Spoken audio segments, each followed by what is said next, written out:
All right.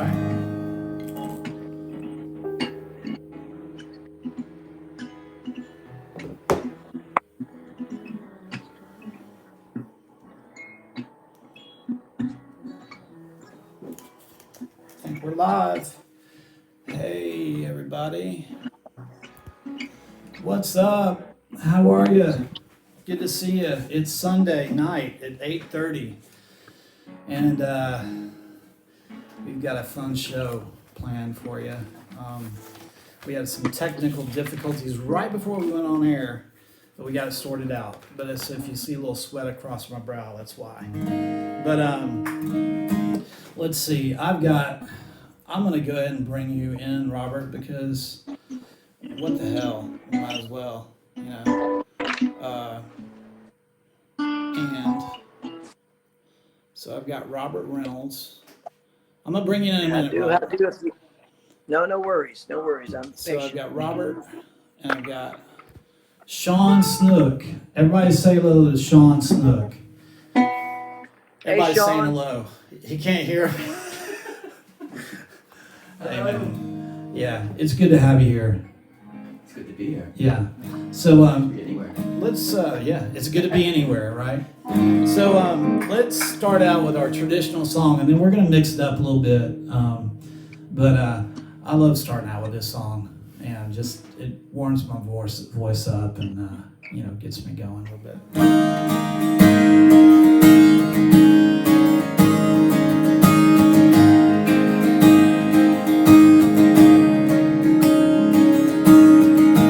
Grew up in the center. It was like she was born for me. I was turning 17 years old. She was just turning 16. Our parents said we went to the same church. I'm sure I kissed her in the nursery. But when you ask me what she's doing now, I say man, it's just out alone.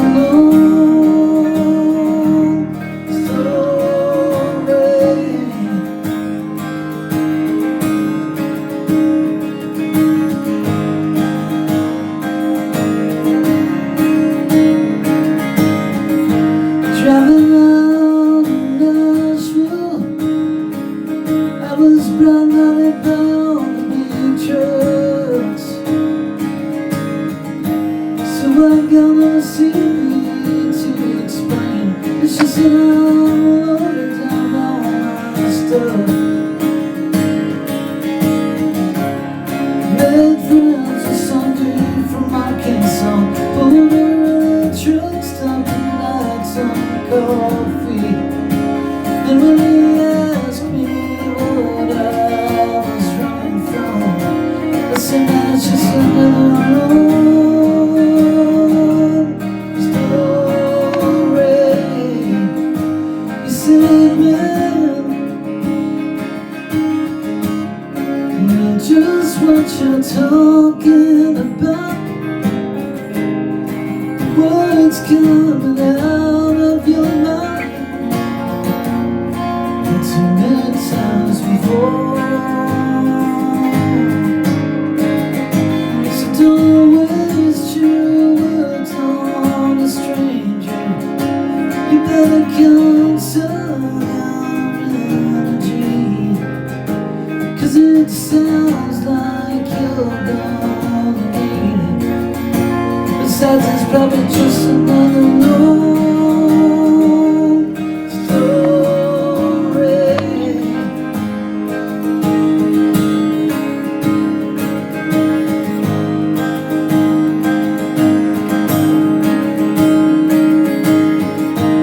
Driving around in LA, I decided to make a clean break.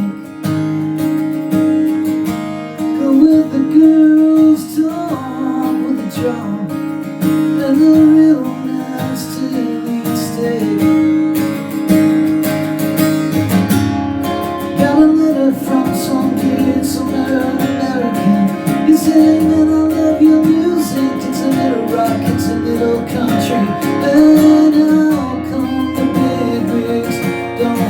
you better. And I said, man, it's just another long story.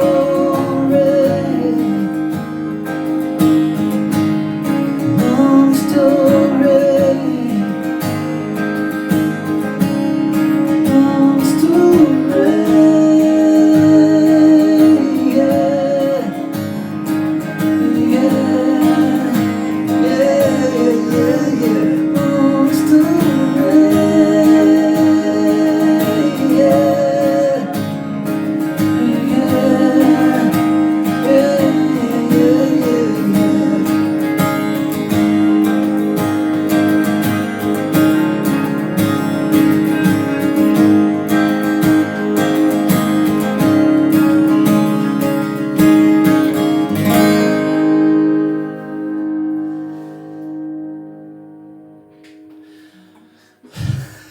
What were you thinking when you're hitting that high note? Please, Lord, please let me hit the note. I was thinking earlier, like two things. I'm getting like, I feel like the reason I put the microphone here at the start of it was like, now I'm glad we have a little sound system. But the start of it was, as I've gotten older, I feel like I have a horrible sing face. When you're going for a high note and you get a funny looking, and the more you're kind of going for it, you get a sing face is what I call it. Is that what you're saying? I had a sing face? No, you Yes. no, not at all. You did not have, no, you didn't have sing face. You had, I haven't sung this song in a while. Yeah. I don't know if I can hit this high note face. Yeah. But, I did also think, nice, ended the phrasing at the same time. So, yeah. yeah.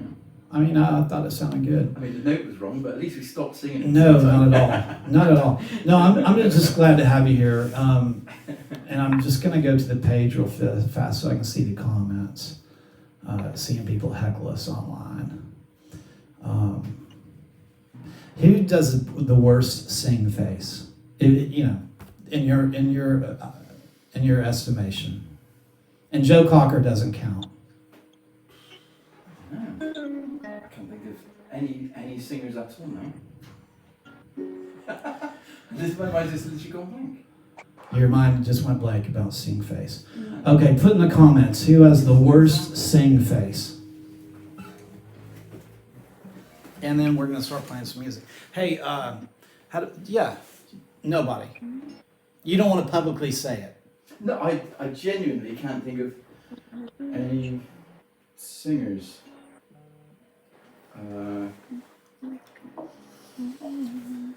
There must be someone. When we bring Robert on, we're going to ask him who has a terrible sing face. So, you know what we should do? Yeah. Let's see Let's All Get Out of California, because people have been asking about that again and again and again, and I'm going to sing that. Okay, where's everybody watching from, you guys? I've got the comments up. All right, Dustin Garrett's watching from Lubbock. We got somebody watching from New Jersey. Jane Smith from New Jersey is watching. All right. So.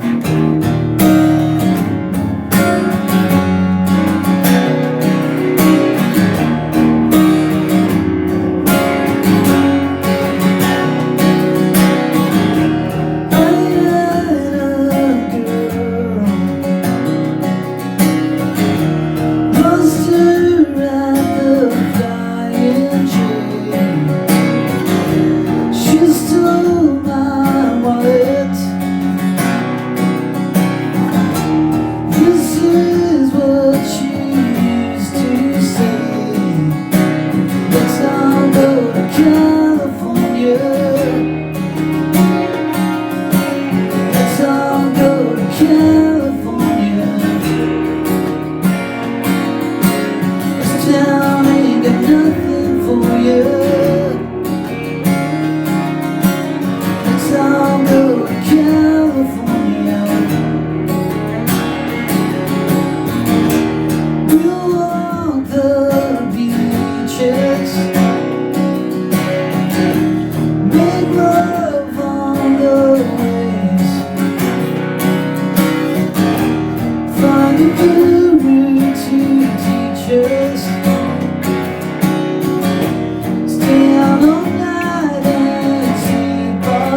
Let's all go to California.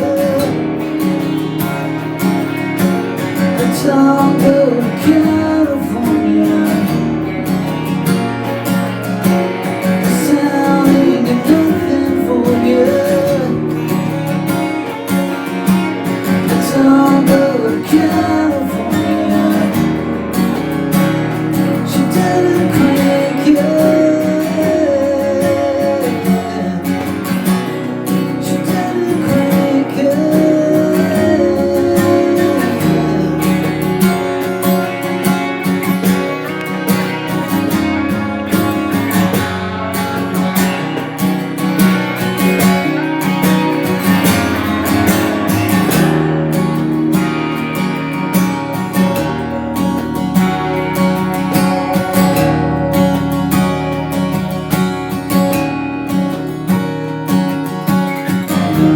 I had a dream, lost her along the way. She dances with angels. This is what she used to say. Let's all go to California. Let's all go to California. This town ain't got nothing for you. Let's all go to California. She didn't crank you. She didn't crank you.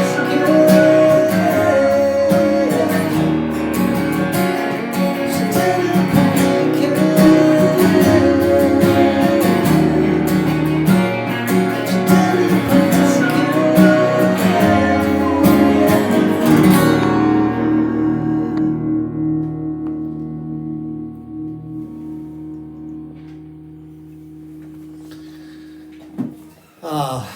Sean is a veteran of two 50 States and 50 Days tours with me. Yes? Yes. Fact. Fact. And what was the most terrifying moment for you on those tours?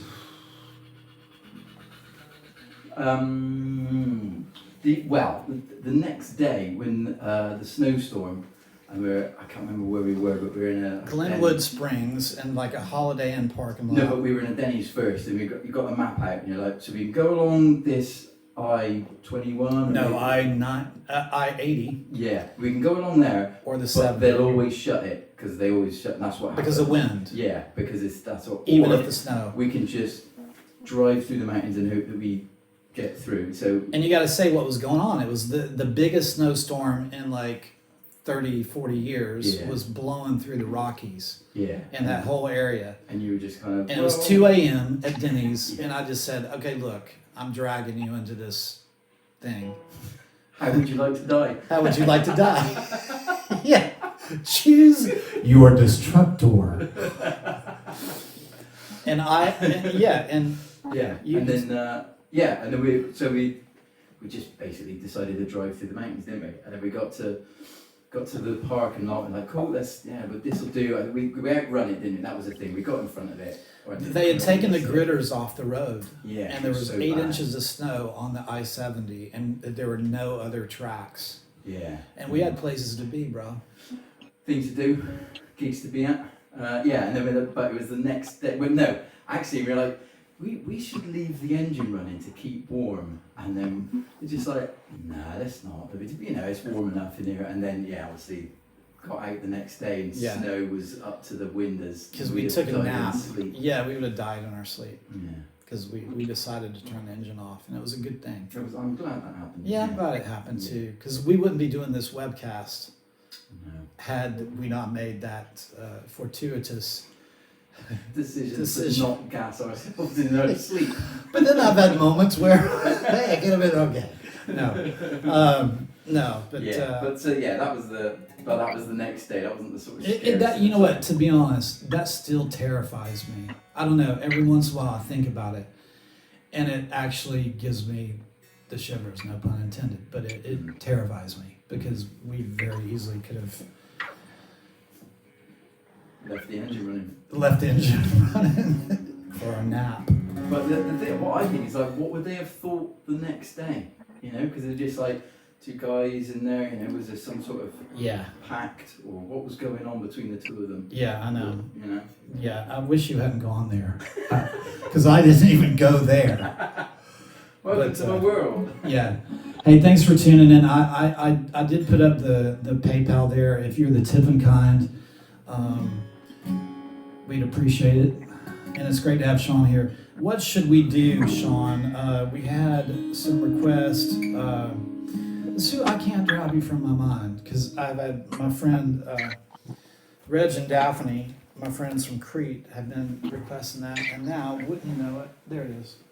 They've been requesting that in the past couple times, and I didn't play it for them. Well, last week. But this is song Leanne Womack sang the harmony on it. Will you be Leanne tonight?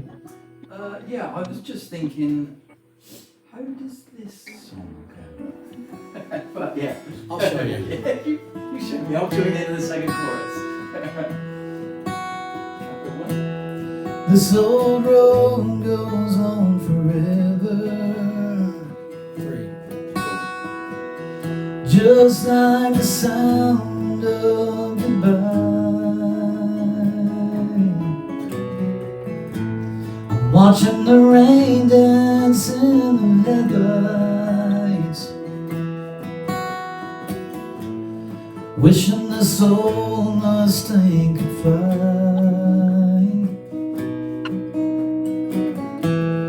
I still hear the screen door slamming. Sounds like thunder in my mind.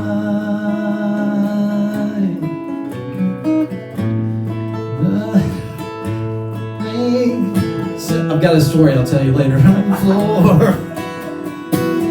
Just like these wheels roll through the night. The rearview mirror casts reflections of the life I've left behind.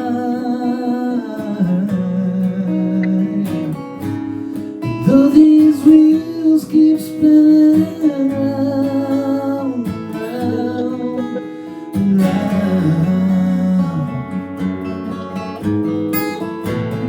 I can't drive you from my mind.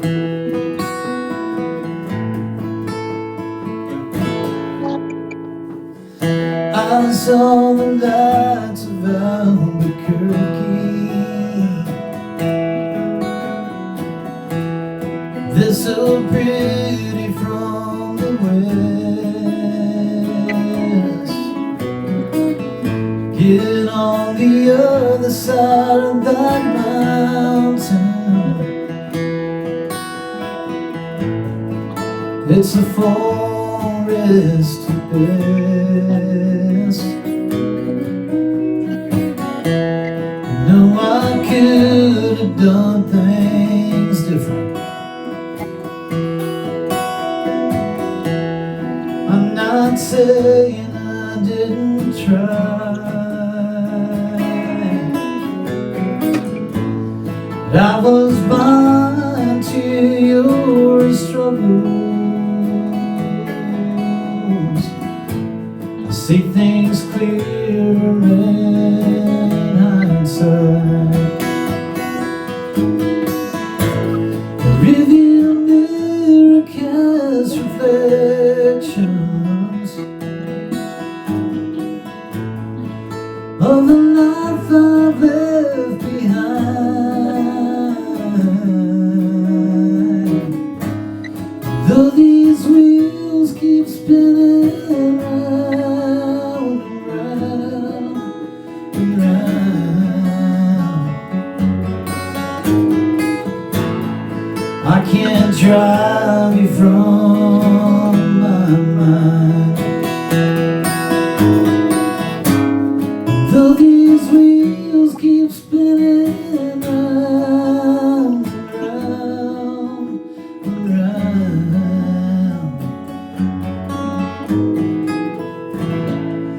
I can't drive you from my mind.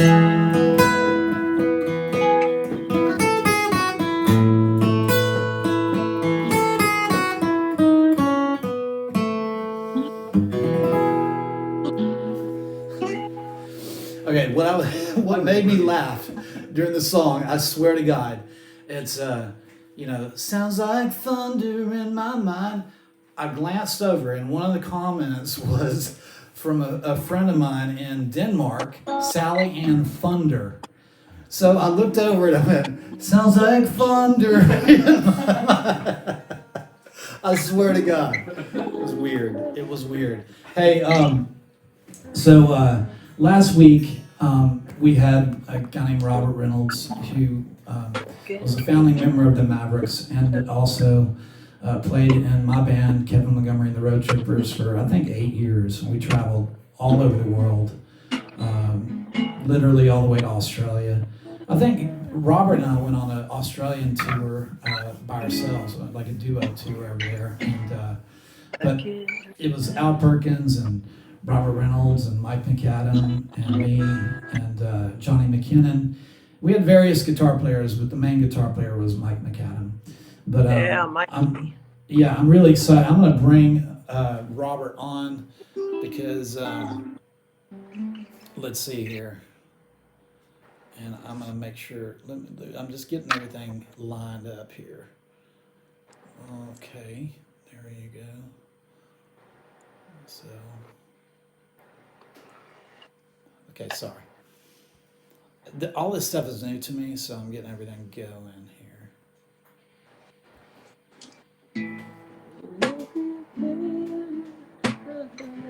There we go. Here he is, folks, Robert Reynolds. There we go. Yeah, we went all over the world. And, Robert, we started. We had a good chat last week, but I felt we had a technical difficulty where my internet went out, and I felt like it got cut short. We were kind of getting to a vibe, and we talked a lot, but we didn't play a lot of music. So I wanted to bring you back for that. Not saying we can't chat and do all that stuff, but I also wanted to play some music. It's great to see you, Robert. Say hello to everybody. How do, everybody? I also should add that it would, if sometime in the future we figure out, and I don't know with the delay how we could ever do it, but if we could play together that, or when you're over here making a record, perhaps we'll do some broadcasts from that time and we'll be in the same room. Yeah. Well, I think that's a great idea. And they don't know this, so I'm going to tell them. We've probably talked almost every day this week. And it's been so good. Yeah, we talked a lot. Yeah, it's been for hours at a time. And I'm sorry about that, Robert. I didn't mean to put you through that. That's okay. It's saving me on therapy bills. So it's awesome. Yeah. But let me, I want to hear one of your songs, and it's a song that I loved, and I think I put a request in on Instagram. They can find you. That's all right. Yeah, I just love it. You used to play it at our live shows, at the Road Tripper shows. Will you play Mama's Dogs for us? I will. Okay. I'll set it up by, I got to thinking when you said this, because there's some songs that have a little bit, there's something you try to convey. It's some kind of deeper story or a little bit more entangled in the story weaving and telling. And then there's some where it's just it's sort of like you write a little song just for your own good medicine, and I call those kind of ditties or lullabies to myself. And I have a few, and I'm no less fond of them. They stay with me. So Mama's Dogs was written because, when my mom passed, and Kevin, I think you remember my mom, don't you? Oh, yeah. You took me out to her house, and I met her. Yeah. She was really unusual, but one of the things I really enjoy about thinking back on these times, you and I together, in our kind of the brotherhood that we had, I think a lot about chapters of my life, and I'm always grateful when there's a friend that goes back far enough that they might know my family and or have met my grandmother Millie or my mother. I think I even met your grandmother. I met your grandmother. I know you did. Yeah. Me and you and Al Perkins did a little trio tour together, and I think we stopped in and saw your grandma. Yeah, that's true, and that's you're remembering correctly. And so quickly, I want to tell you this though. My mom really, really liked Kevin, and my mom didn't just immediately like everybody. She was very, very kind of antisocial by nature. A lot of that was fear driven, but it wasn't that she was a hateful person. She just had a hard letting anyone close or in. And, but she really liked Kevin, and I was kind of aware. I think she thought Kevin was real handsome and real charming. And I remember that my mom really liked Kevin, and it's a nice memory for me today. My mom's been gone, golly, 18 years or something now. Wow. Which is hard to. Yeah. Anyway, we've got, time passages, as Al Stewart says, but this is Mama's Dogs.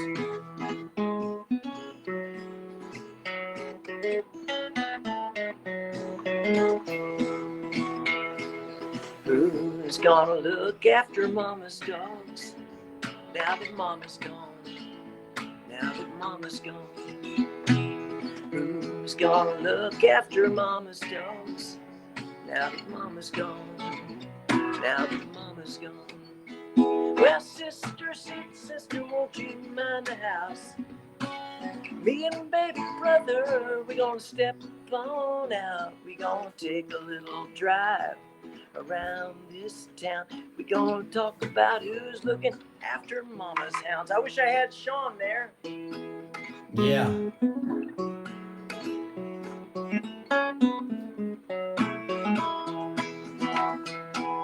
Who's gonna look after Mama's dogs now that Mama's gone? Now that Mama's gone. Who's gonna look after Mama's dogs now that Mama's gone? Now that Mama's gone. Well, sister, sweet sister, won't you mind the house? Me and baby brother, we're gonna step on out. We're gonna take a little drive around this town. We're gonna talk about who's looking after Mama's hounds. Yeah, now.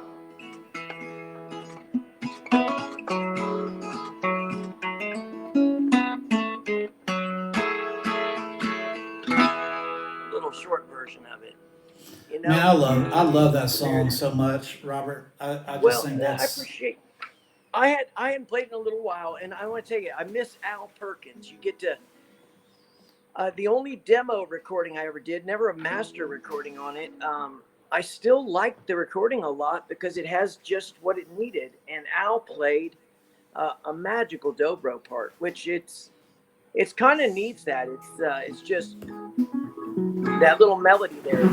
Oh yeah. Anyway, thanks. Oh, yeah. I can get pretty nostalgic about my mom. I guess after 18 years, it's probably one of the bigger holes in your heart, Yeah. losing, Absolutely. I feel that way about my dad. It's no, but I think that song is a folk song that will live on for centuries. It's just one of those ditties that just is right with the universe. Yeah, well, and everybody can relate to it. Yeah, there you go. That's I want to play a song we wrote, and we wrote this on the way to Lubbock, Texas.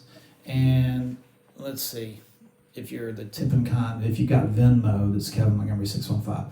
But I had to throw that in there, Robert. We're working stiffs, But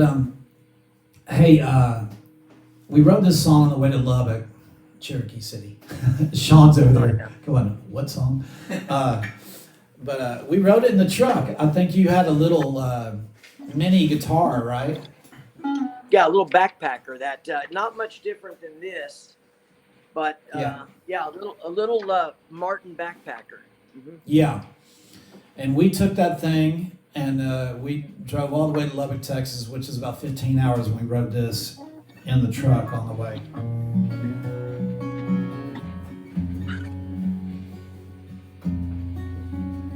And I'm going to send this out to Carrie Freeman down there in Texas. And every songwriter that's out there trying to do their thing.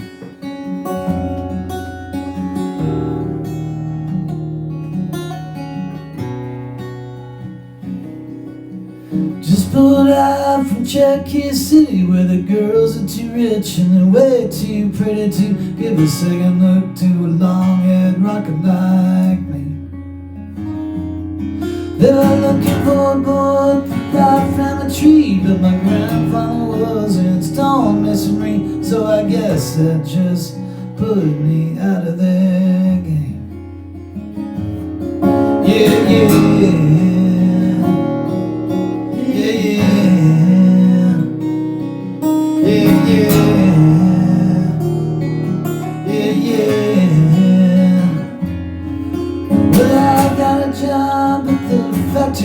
But time clock's so obnoxious, ain't me walking around singing my songs. Boss is alright, but I had to move on, so I put it out, busted loose, pedal down, chasing truth. Mary's my girl, we're off and on. Left her crying, you don't know what you want, yeah, yeah, yeah, yeah. Yeah, yeah, yeah, yeah. I said, Mary, kiss me one more time. Need to feel something warm and true. 'Cause I got holes deep inside. It's not you, it's me.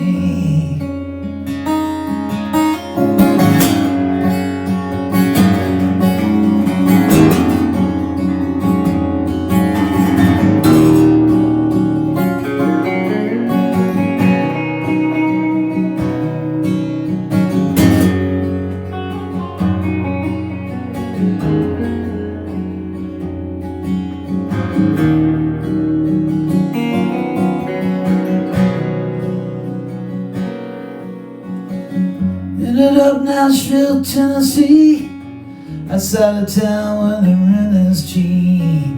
I ain't a star, I drive used cars, holding on to my dreams. Mary followed me to town, got a job at a hair salon. She knows lots of big shots, passes my tapes along.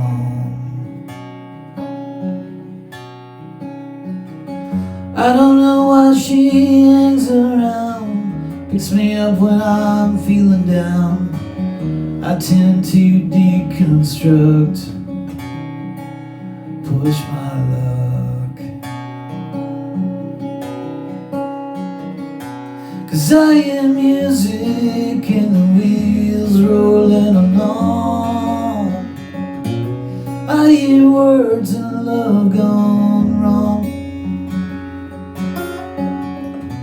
And I may not be worth so much, but Mary got this song. So Mary, kiss me one more time. Need to feel something warm and true. 'Cause I got holes deep inside. It's not you, it's me. It's not you, it's me. It's not you, it's me.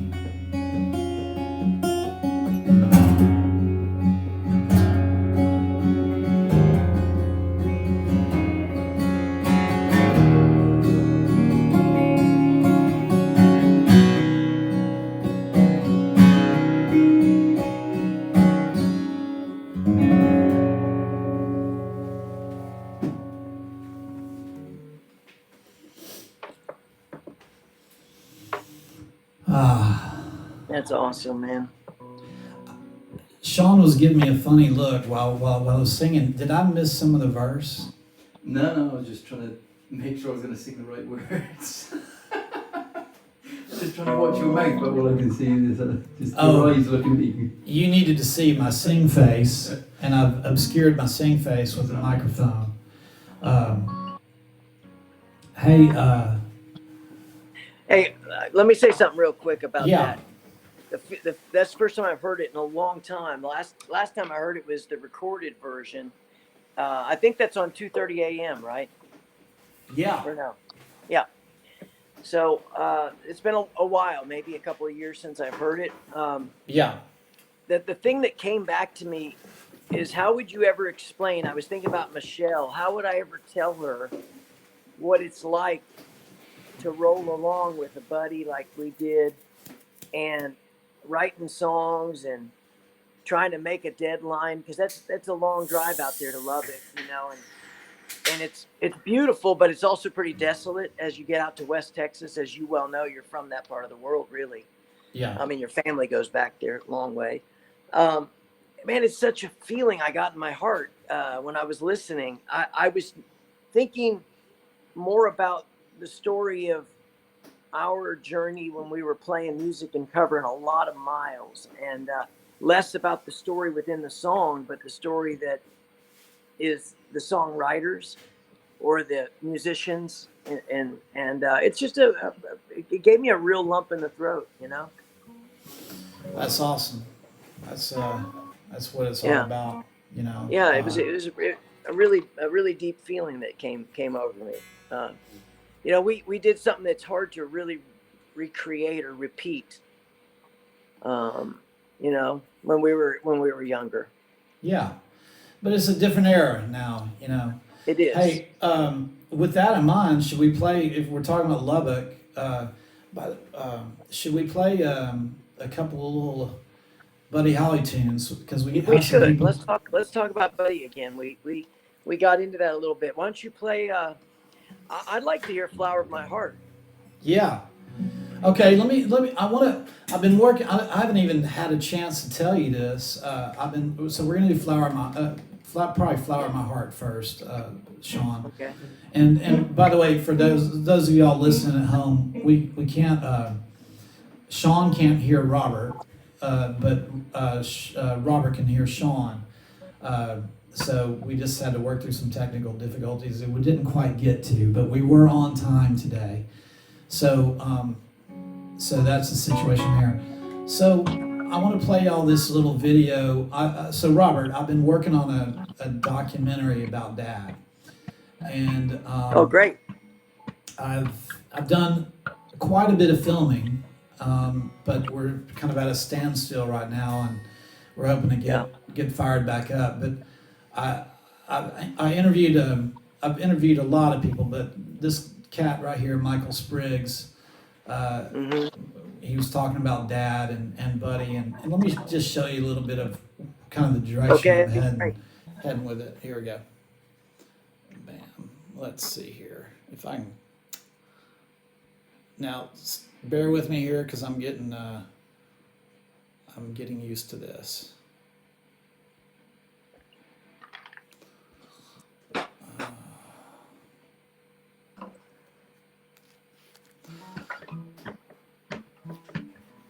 Sorry guys, I'm having a little technical difficulty here. Well, while you're doing that, Here it rather is. than have dead air, you Check got it. this. Yeah, I got it. There you go. The musical influence as writers, players, performers, we'd be missing a huge chunk of what we have as our modern music today. A lot of those sounds, a lot of those attitudes. You know what I'm saying? It's like you're talking about heartbeat and everything. Well, think about the guitar parts, for example, just in that song, regardless of the song. I'm talking about the sound of the record, the way that you play, the way that you sing it. You'd be missing a huge chunk of what we are really, without how we were educated on how to play, how to sing, and how to write. It just would be missing. It'd be a big hole there. But here's the thing, is that we didn't know about Bob's participation in this. We certainly knew about Buddy's part of it because he was lauded as a player. He was always a great player and to a much lesser degree a writer.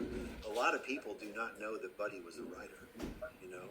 And certainly even fewer people know that your dad helped in the writing on those songs. He was co-writer on those songs. It's pretty staggering when you think about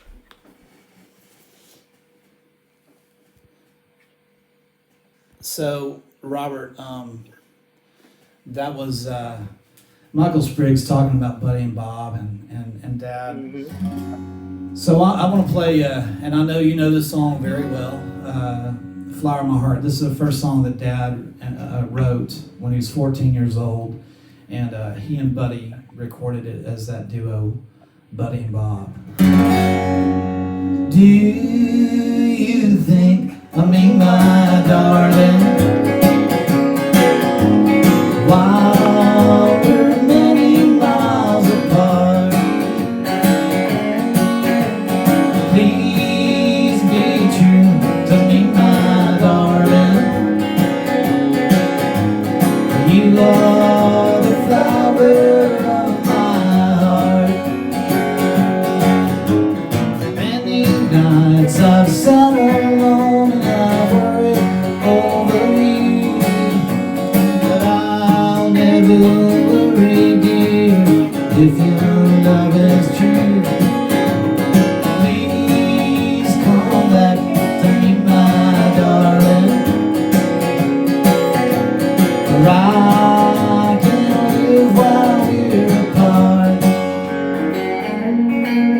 Come back to me, my darling. Sorry about that, folks.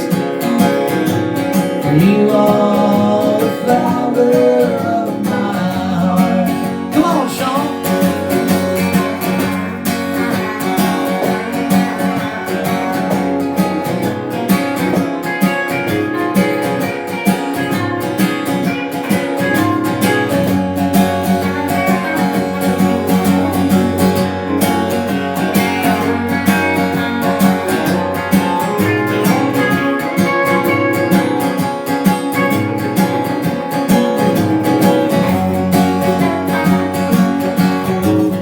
Many nights I've sat alone and I've worried over you, but I'll never worry, dear, if your love is true.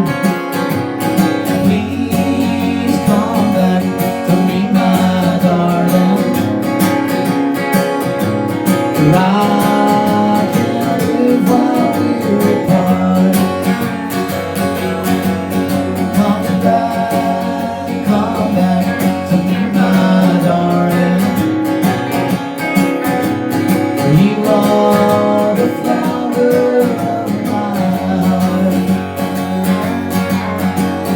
You are the flower of my heart.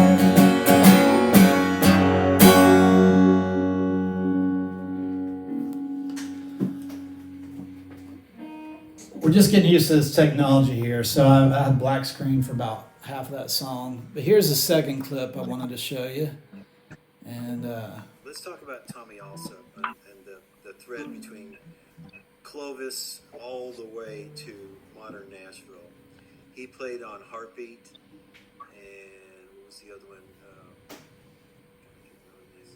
It's So Easy, yeah. And you can't, you know, it's so easy to fall in love, that one. Then that moved over to all the Billy Sherrill stuff, you know, George Jones, Tammy Wynette, all the way to Behind Closed Doors. So think about how long that went on. That's a 50-year period between the original, the Clovis stuff, and then all the way to the end. It's a long time to be making. That's the kind of guitar stuff that stays forever. And of course, that was also the stuff that the guys in California, James Burton, you know, were doing it. We, as guitar players, those are the records that we listen to. It's all part of our dictionary that we use every day as guitar players. Think about it. It's huge. It's just like Chet or Ray Eddington and all of those guys. It's all connected together. Here's the thing about all of this. If you think about this, think about the Beatles, think about George Harrison and John and especially George and Paul McCartney. Those records, those early records that they were doing in 1964 have so much of Buddy Holly on them. It's ridiculous. The guitar tones, the Gretsch sounds, the acoustic sounds. It's all about that. It's like, to me, and that, you know, they would have told you if George was still here, he was a Carl Perkins freak and an Elsa freak. You know, he loved Chet. It's the whole Beatles thing. That's what they were doing. They were doing American rock and roll in Germany, you know, before they were ever signed. And it's just, you know, think about that. Probably if your dad wouldn't have gotten together and produced and wrote those records, the Beatles sound could have been very different.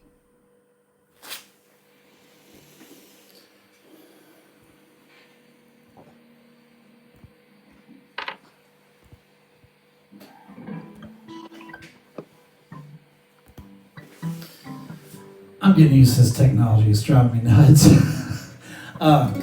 But with that, let's send this out to Tommy also.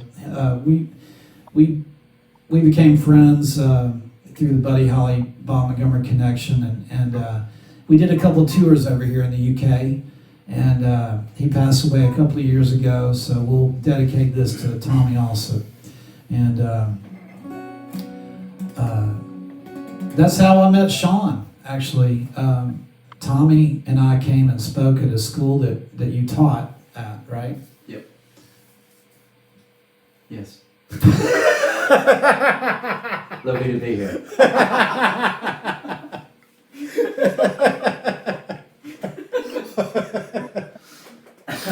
Yes, that is right, Kevin. We met at that. Well, actually, we didn't meet then. It was at the gig afterwards. I was chatting to you afterwards, and you said, come to Gilly's place. Yeah, you came out there, but you were interested in Tommy's guitar playing, and that's our introduction. That's how we met. So if it hadn't been for Tommy also, we probably wouldn't have met. Exactly. And we've been all over. We've been to Japan, where you came with your finger halfway chopped off because you were chopping onions the night before you got on the plane. You hear that, Robert? This dude I can hear chopped you. he chopped his finger off. I pick him up at the Narita airport in Tokyo, and he's got duct tape wrapped around his finger, right? You can still see it. That's the fear right there. That's And nightmare stuff. He was making dinner for his girlfriend the night before, and he chopped the end of his finger off because he sliced. Tell him the story. I was making dinner for my girlfriend the night before, and I got that part. finger off. I was chopping onions and doing it properly like the chefs because I like to do that. And the onion just slipped and my hand went out like that, and the knife came down, and I just kind of, oh dear. And then so went to the hospital and had to fish out the tip of the finger from the onions. Anyway, so I turned up at the air. I put gaffer tape on it, didn't I? And I just kind of trying to explain at the gig, trying to explain in English to people who don't speak English what gaffer tape is and stuff like that. But as soon as I started sweating, the tape came off, and it was right down to the nerve. And it's the good finger, it's the bendy one. So you're trying to do all the bends and pain. That was a terrifying gig as well. Yeah. Do you want to describe it? Because you're better at telling stories very quickly with a lot of not a lot of fat. See, I tend to go on. So tell them the story quickly. So basically, it's a county fair, an American county fair in Japan, 5,000 feet up a mountain, and they have it every year. Is it every year or every 2 years? Every year. Every year. Yeah, every year. And long story why, but basically there is, and they have like John Deere tractors and They worship a guy called Paul Rush. Paul Rush, exactly. Do your best. Do it. What was it? And do it. This guy had lived in Japan before the war. Before the Second World War. Yeah, and had become very friendly with the locals. And anyway, he became General MacArthur's right-hand man, interpreter, when the war started. And he went back home, joined the army, then became General MacArthur's interpreter because he spoke Japanese. And And then after the war, he got a bunch of sponsorships from John Deere tractors and people like that. And he went to this small mountain village in Japan and taught them so-called modern agricultural ways. Built schools and libraries and all that sort of stuff, wasn't it? And so literally they worship him. And like, I hope nobody's watching from there because we're not making fun of him, but it was a terrifying experience. Well, what was terrifying was the stage was made out of bales of hay with like MDF or chipboard or something like that. So there's no roof, it's just an open stage. And then it started raining. So like obviously I'm unplugging, and they were like, "What are you doing?" Like, well, it's raining and there's electricity, and they just could not understand why I was going to stop playing because water and electricity. It was just, but eventually went, oh okay, and then they took us inside and we did the gig inside. Yeah, but it was an amazing experience, except for the bonfire. That did terrify me a little bit. Was it Wicker Man, wasn't it? Yeah, Wicker Man. Yeah, you were like winding me up about it, because we're out in the middle of nowhere and they've got this big bonfire, and I thought, okay, that's it. We're done. Yeah. It's Wicker Man time for Kevy, Johnny, and Sean. But we could see Mountain Fuji in the background, and it was just stunning. Beautiful place. Then we had the sake and the 500-year-old Samurai guest house. in the samurai guest house. This house is 500 years old. That the samurais used to sit around that same fire and do whatever they do, samurai stuff. But they cut the bamboo. They got fresh bamboo, and they cut it. And then put the bamboo shoots with the sake in the ashes of the fire and warmed it up. So we had warm sake in this 500-year-old place. So I don't know why I told you all that story. But anyway, this is, we're going to send this out to Tommy also. 1, 2, 3, 4.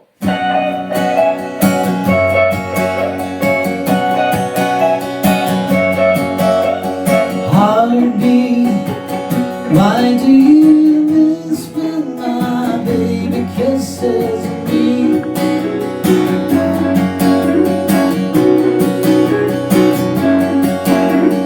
Heartbeat, why does a love kiss stay in my memory?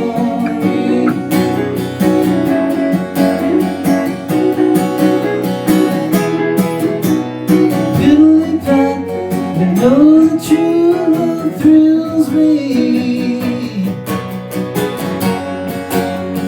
Know that true love will be.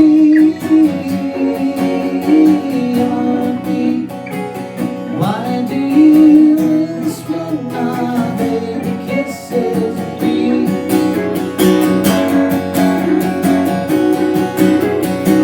Come on, Sean.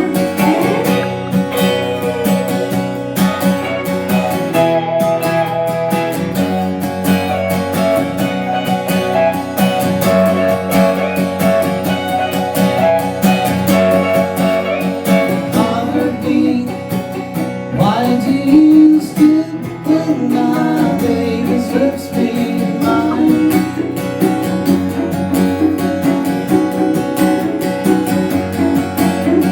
Heartbeat, why do you skip then give me this give me sign?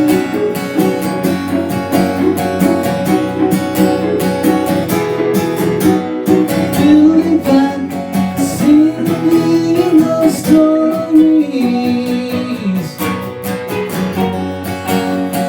bringing me those glories. Heartbeat, why do you miss when my baby kisses me?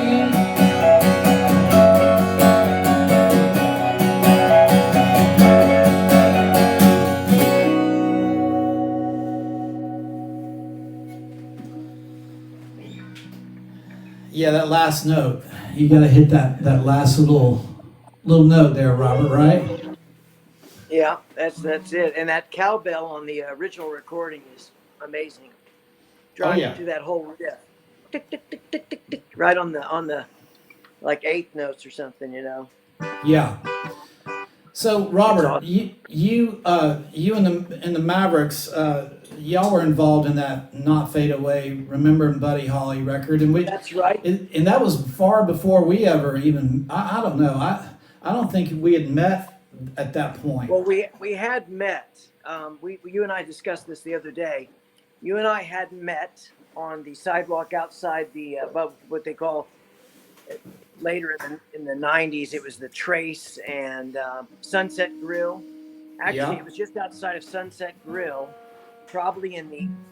We debated this recently, you and I, but I think you hadn't. If you had moved back, you were still primarily working, you know, your angle in music and you know, nothing but music as far as I understood. Now you said you might have taken some other work and came home from LA. I don't know, but I suspect it was 94 or 95. I didn't get to know you till 99. I remember we went and had coffee at Fido. Yeah. We talked about because I had just missed having you on a Buddy Holly show in Nashville. Well, no, actually, you came and played the Buddy Holly show in Nashville, didn't you? I think I did. Yeah, and that's kind of where we solidified what our future plans for. That's right. That's correct. Know, Paint and making music together. That's correct. So, once again, Buddy was the intersection of all of this. And so I suspect that when we recorded I brought a picture. You get your newfangled technology. I've got my old school. I found a photo from the day we recorded the Holly stuff. In the middle there, you'll see Nick Lowe. Wow. Dead center there. Yeah. And that's from the session day at RCA Studio B when we recorded True Love Ways. Man, so I suspect that was more like 96, if I had to guess. Yeah, it was around 96, 97, something like that. Yeah. So you and I weren't pals yet. We weren't brothers like we would become later. But I had met you, and I was really in awe of your talent, the little bit that I knew. I very much looked forward to when our lives finally did truly come together. I was really excited about what you and I were going to accomplish. And I really feel historically now, looking back, that it's been a real blessing to my life. So I appreciate that. Yeah. Tell us about that recording of True Love Ways. I mean, it's such a... The coolest trivia I can tell you about that, there is some kind of nice backstory on this. A lot of times you get forced by your label to engage in things like, submitting a track for the Leonard Skinner and Friends record. Raul really resented the idea that we were going to be forced to do that. And it wasn't for a lack of loving Skinner from childhood and all that, but he just didn't feel that fit. And yet we made it fit really nicely, as you might know. But on to the Buddy Holly one, I was such a Holly fan. This was like, really right up my alley, and kind of true to Raul's form at the time. And I'm not slagging him off here on this, but it wouldn't be anything for Raul to be an hour late. We were at RCA Studio B all set up, and in order to pass the time and really get a good sort of check on what our program was going to be on True Love Ways, Nick Lowe sat in on Raul's lead vocal. So we ran the track pretty much live to tape. In fact, I don't even recall an overdub. When Raul showed up later, he listened to it with Nick Lowe vocal. And somewhere I still have a copy of that. It's really amazing. Nick's rendering is magical. And that's the take. That's the one. He says, I'll just sing on this track. So we, rolled it back and queued it up, and Raul sang to that exact track that we had played just, the previous hour. And the other cool thing about it is we went real old school. A couple of mics on the drums, not a modern miking technology at all, modern miking program. We did everything very 50s style, real lo-fi, and it's a proud moment for me. And you're on that album as well, aren't you? On Mary Chapin Yeah, Carpenter. so it's funny you mentioned Sunset Grill. You know, looking back on my I hate to say career or lack of, but Well, it's a career. Yeah. you know, so many of the good things that have happened have been chance meetings or That's and right. sometimes over a beer. You know, you're just That's very out true. Or somewhere a and you coffee, see yeah. somebody, yeah, or a coffee. Yeah. You know, I won't close my eyes recorded because I saw Paul Worley, who I think is watching tonight. He's requested Fear Nothing.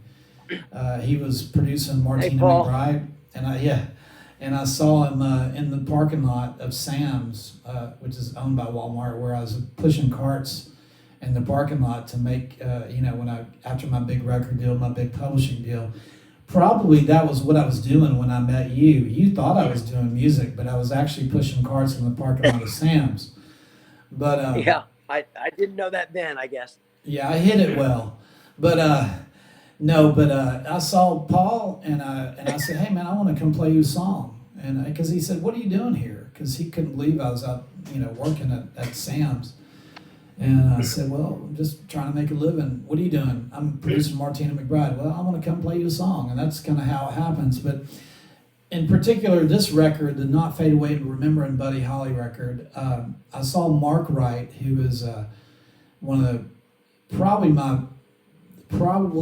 one of my favorite, I mean, he is definitely one of my favorite, but maybe top 2 or 3 producers of all time in Nashville, Tennessee is Mark Wright. I agree with you, by the way. Oh, I love Mark as a person too. all the beautiful Leanne Womack records and Oh, Mark Chestnut. I mean, just talking beautiful records. And Yeah. he really had a great sensibility about the way he made records. It just, you know, Little Past Little Rock, songs like that. oh, it's one of my favorites. Yes, that production is genius on that. Yeah. Oh, absolutely. I mean, where it stops in the middle of the song, Yeah. you know, and you're just kind of hanging off a cliff and then starts again, you know. That's Yeah. Mark Wright for you right there. Yeah. And the reason I know that is all his records have brilliant moments like that. And that's how you tell Yeah. a great producer. But anyway, I saw Mark Wright, and he was smoking a big cigar, and he was like, hey man, how's it going? And we started talking, and I said, what's going on with you? And he goes, oh man, we're just, no, I overheard, I was at a table next to him, and I overheard him talking real loud, you know, about the Buddy Holly tribute record they were doing. And I was like, man, I got to be involved in that. And I was still on A&M Records, I think, or just leaving A&M, or wanting, asking to leave. And so I said, Mark, I said, you know, my dad and Buddy were a duo called Buddy and Bob, and he wrote all the, you know, a lot of those songs like Heartbeat and stuff like that. And I'd really like to be involved in that record. And he said, well, you get somebody to do a duet with, you know, like Sheryl Crow or somebody like that, and you can be on the record. So I called my attorney, John Frankenheimer, he was kind of my manager as well, and said, hey, you know, I've got this situation, who can we get? And so we started searching, and we hooked up with Mary Chapin Carpenter, and she was great. And it's a great track. and She's she was fabulous. great. She was great. I loved Chapin. She was just so gracious, and Yeah. you know, I mean, you know, we could go on a tangent about Mary Chapin Carpenter. I mean, songs like "Come On, Come On." I mean, incredible. Yeah. Uh, By the way, I'm going to look at the comments here. Where's everybody watching from? So say that, and we're going to play. I want to play "Wishing," the song we recorded on that "Not Fade Away Remembering Buddy Holly" record. Now, before we play that, my favorite was the "Learning the Game" by Waylon Jennings and Mark Knopfler off that record.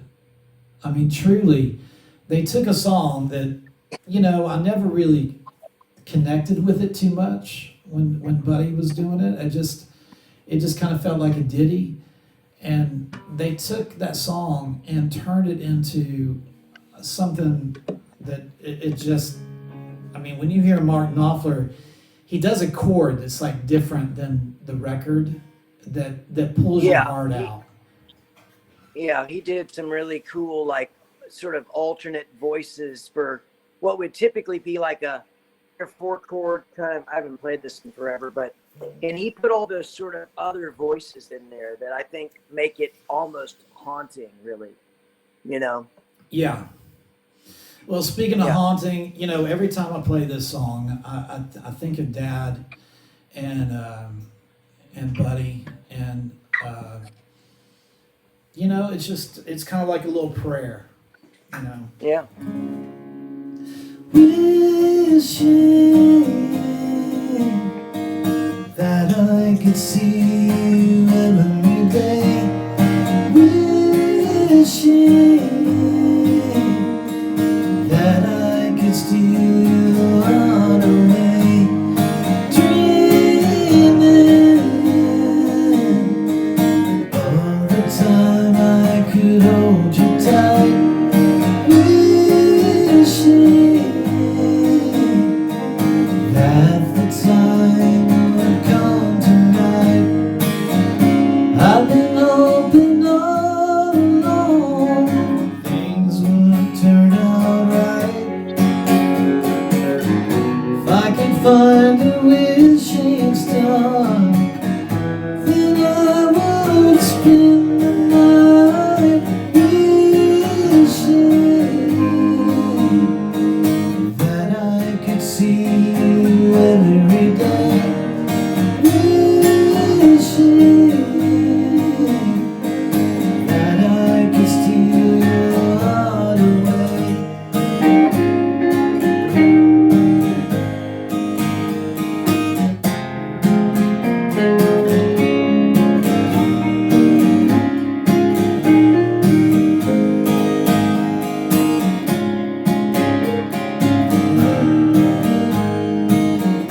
I've been hoping all along things would turn out right. If I could find a wishing star, then I would spend the night wishing that I could see you every day. Wishing that I could steal your heart away.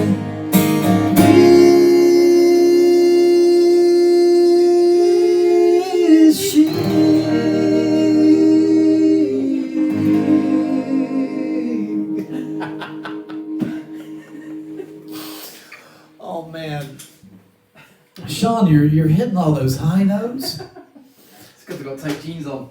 Well, I was going to say, you mentioned that. As I've grown older, I thought, no, this is not going to be very PC in the Me Too world we live in. You know, maybe not the best thing, but it would be. Robert, tell me what you think about this. I would like to have a roadie and under the stage, right, and a little cutout hole in the stage where they could just reach up, and this is not a sexual weird thing or anything like that. It's just practical.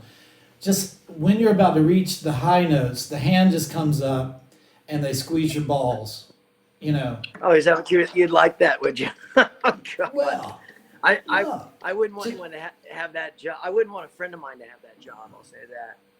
It'd be an awful job, wouldn't it? Yes, it would. Can It you would be imagine awful. you got to tell your family and friends what you do for a living? Exactly. But I mean, you know, it would be just, it's all business. It's all business. But, you know, they squeeze, you're able to hit that high note, and then they're back down. After the show, you're not weird about it. You see them on the bus, you know, there's nothing weird about it at all. No, you just thank him for the great timing. You know, just thank him for good timing, and that's it. Yeah. Yeah, that and that's all. That's all. Yeah. Robert, will you play a little tune for us? I can. I was thinking. I I don't know how supportive technology is today. I feel like it's glitching, but it might be on my end. So I'm not sure. Hey, a couple of things. First of all, let me point out that when I hear you and I do, and Oh yeah. when I hear that, every time you pass me by, that to me is the link. That's the direct link back to you, your father and Buddy as well. We don't Oh talk about yeah. that often, but it's really written. You know, you cite the Birds or some of these other things that did that jangly descending guitar part. You know, but I feel like if anything, it goes to the Everleys and to Buddy and Bob for that, and that's what I loved about the way you and I sang it together. As written, we talked about this last week.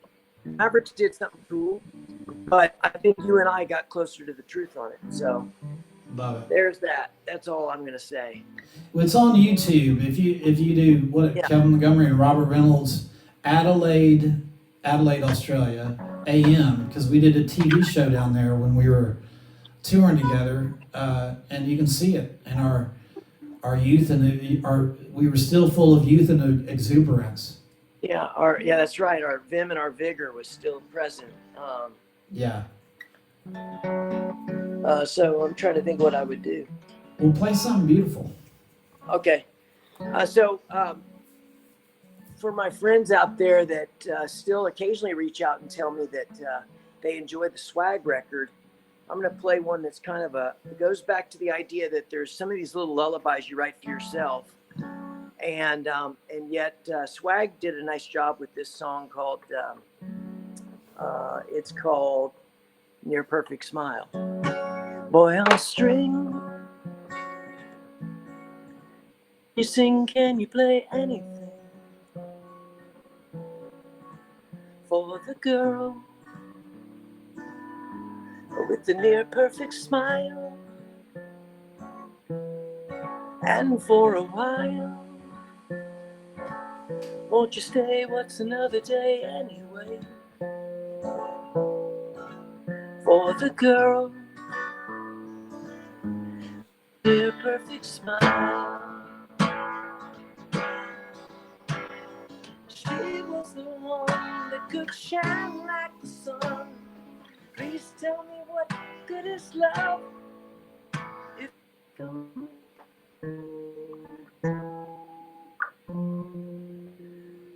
Do do do do do do do do do do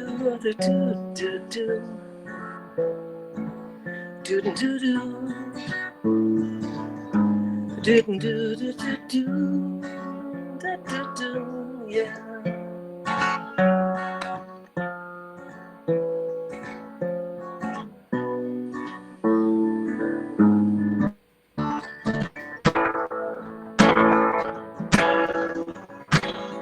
She was the one that could shine like the sun. Please tell me what good is love. She's gone.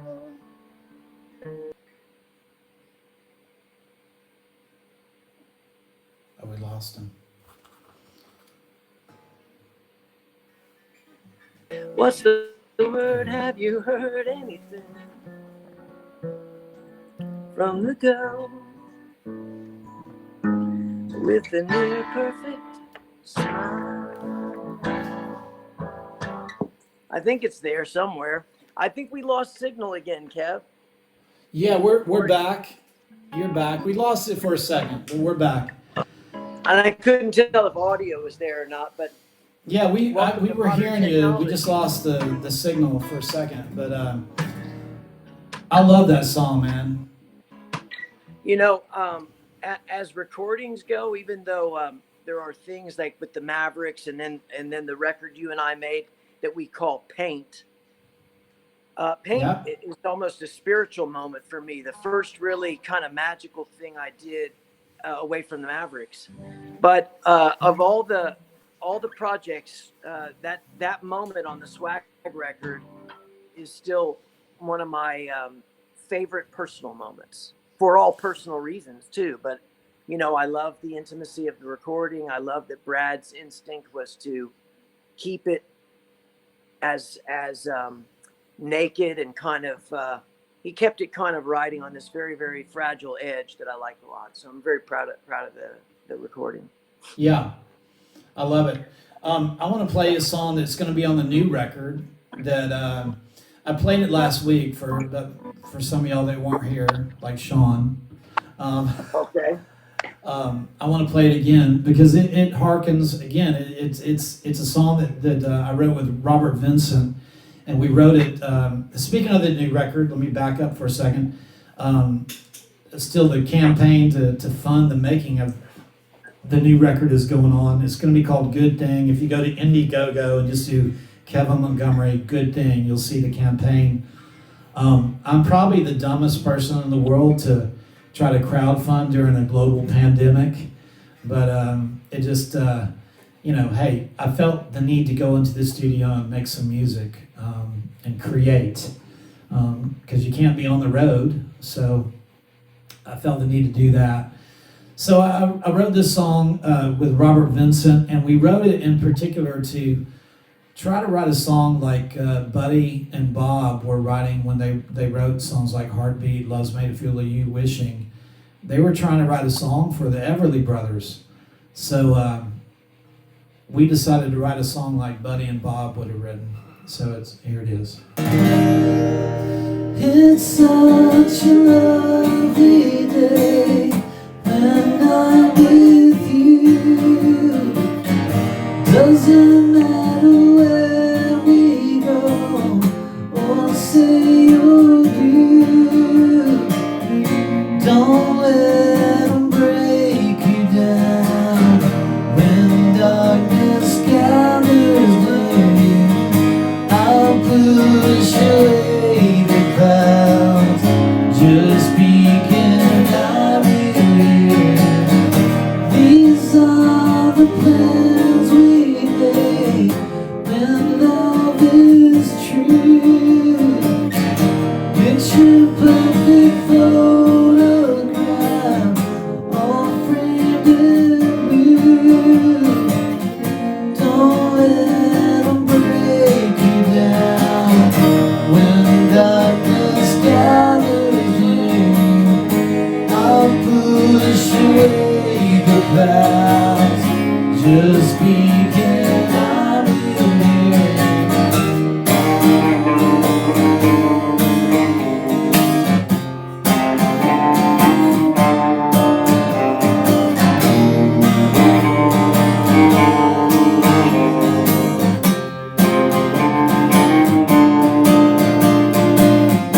Don't let them break you down when darkness gathers near.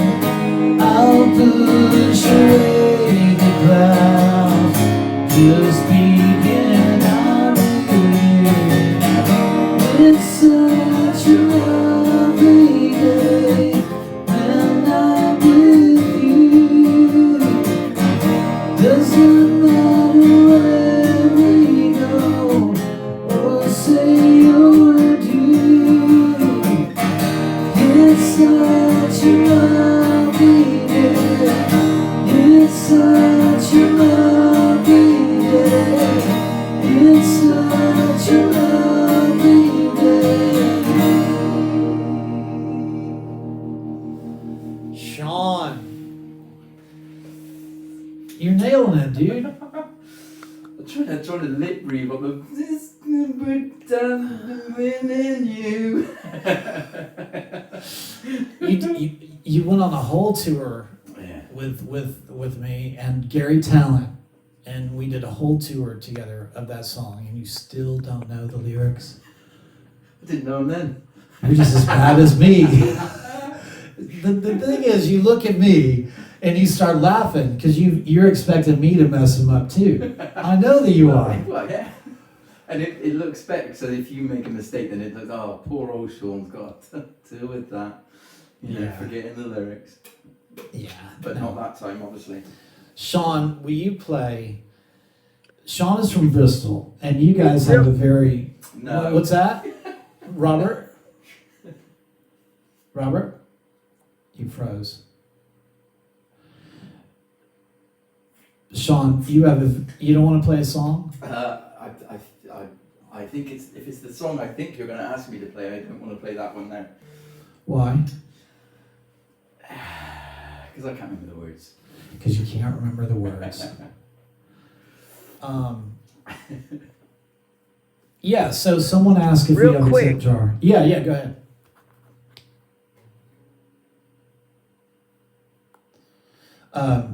He's frozen there. When people freeze, it's always in the most unfortunate. Yeah. He's gone now. He'll be back. No, it's always in the most unfortunate kind of, you're like,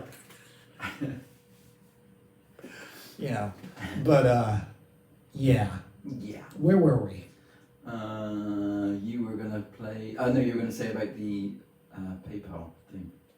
Oh yeah. So people were asking if we have a tip jar, and yes we do. It's Kev Montgomery at Mac.com. I've got it across the screen. And also if we have Venmo, there's Venmo, Kevin Montgomery 615. And I think Robert may have just come back. Let's see if he's there. You there, Robert? There you are. Yeah, can you hear me? Yeah. Here we go. Okay. Okay. Let Hey, me real get you quick back in before here. Sean plays. Yeah. Sean plays. Yeah. All right. Am I on live so people can hear me?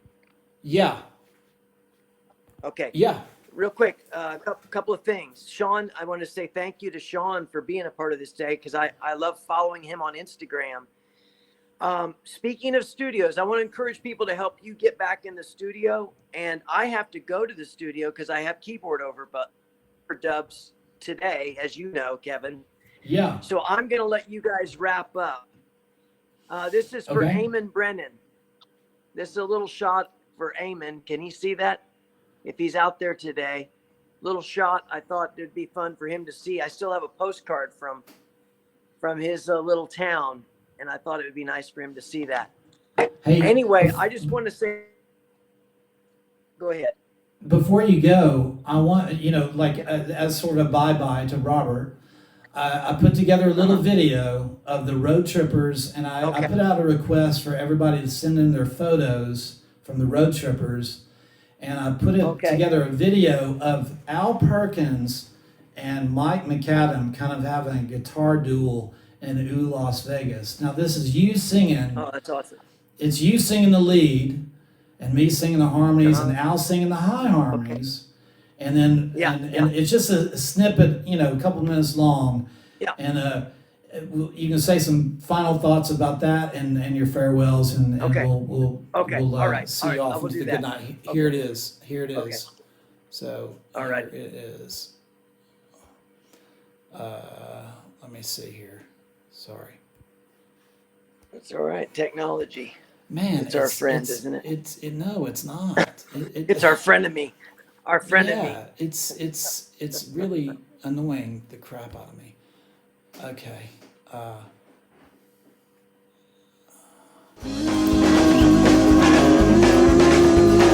Vegas ain't no place for a poor boy like me. But every time I hit your Crystal City, Lord's gonna make a wreck out of me. Come on now, come on, pick up with the people.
That's unbelievable. Oh, golly. Man, here we go. There you are. Yeah. What are your thoughts about that? I haven't heard that since we did it, I don't think, but I'm blown away, really, by the memories that flood back. Al Perkins and Mike McAdam were just amazing to round out that band. There's nothing we could do that they couldn't do something special with. You know what I mean? Like, no matter what gift we might bring, songs, whatever, they were always going to put the cherry on top. They were amazing. Yeah. I mean, They really were. that gig, when I was listening to it last night, I mean, we never had any time to rehearse. We just kind of hit the road running. Yeah. We hit the ground running. And those guys were just, we were creating on stage. Yeah, that's right. It was really like painting live or something, you know. It's just wherever the paint flew. I'm really, you know, I'm touched. I get emotional when I hear it. I'm really grateful that it's been captured. Did you release that? Is that on the live? Yeah, Live from Glasgow. That's on the Live from Glasgow record. I think I have it. If I don't, I got to get you to give me a copy. Do you still sell it? Well, no, not really. I don't. I have like 2 copies. I think I have the last 2 copies. I think I may have 1 copy. You got to print again on that. I think it's going to be time to re-up that one or something. I don't know. Can't tell you how you feel about that, but I know it's pretty magical that it exists. Well, I want to send out a shout out to Ado Cunningham for getting that on tape, because I think I called him and said, hey, will you come over from Ireland? He came all the way from Limerick, Ireland, over on the ferry with his van, and we gave him about 30 minutes of sound check to set up and get sounds. Yeah. And it's unbelievable. And he nailed it with the sound. So I got to run to the studio, and I got to say this. I love you to pieces. I want to thank everyone that tuned in each of these 2 weeks. I'm thanking Sean, even though we can't communicate fluidly. He's thanking you, Sean. Yeah. He follows you on Instagram, by the way. He keeps up with you. Yeah. He liked the Keelan and I did a George Harrison song. Yeah, it was lovely what you did with it. Yeah, that's right. He commented on that. Yeah. We sort of started following Amazing. each other on Instagram. Do you know what I did earlier today? We were getting ready. I was making dinner, and he had learned the greatest love that never was. He bought a lap steel, and he had his little thing sitting on top of his amp, and the the I opened up the oven and the tea towel fell on top of the amp and it rolled off in his little glass slider thing. What's it called? Oh, broke. Yeah, broke. Oh, So hey. what a jerk I am. Yeah. Here's Kevin and you and Mike here on stage. If you can see that. Yeah. I found that right before we went on. Awesome. So listen, I love you to pieces. I'm gonna die. This is my swan song. You guys Love have you a great too. rest of the show. Call Love me you too. this Thanks week. for joining us again. It was nice to do some more music. Call me later. I love y'all. Bye All right, buddy. Talk to you. Bye bye. Okay, bye-bye.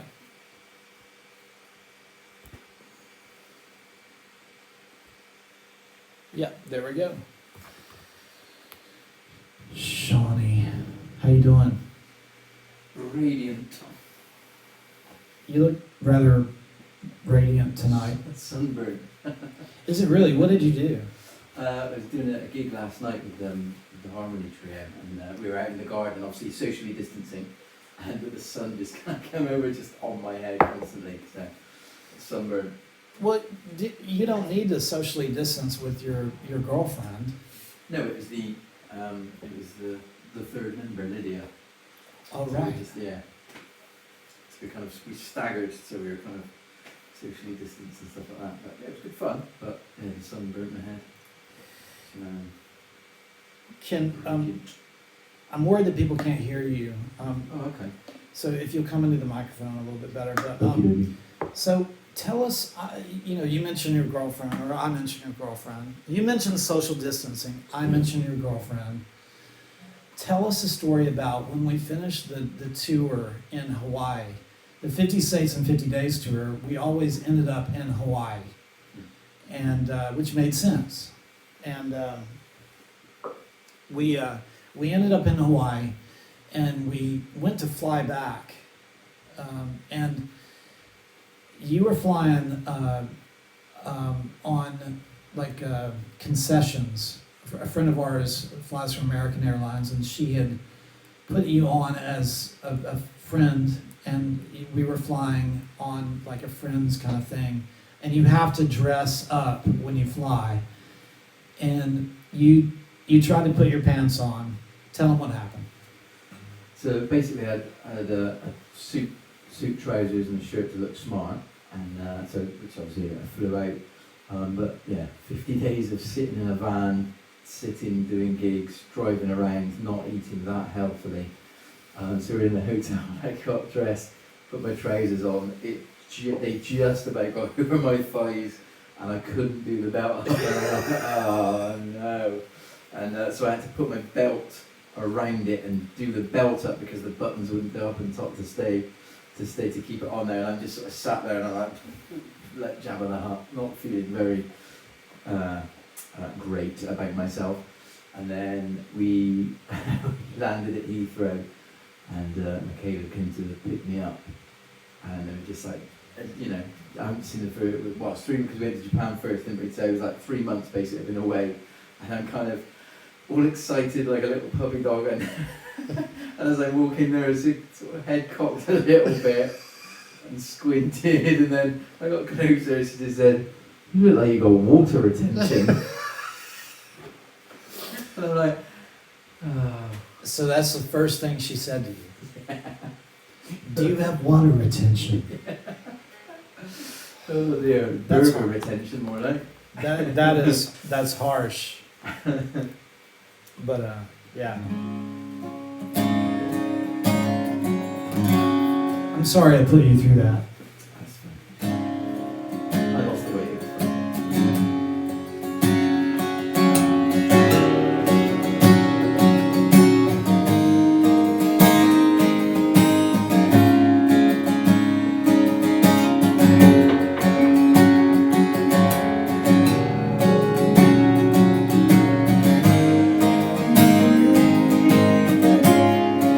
was fine. Looking at us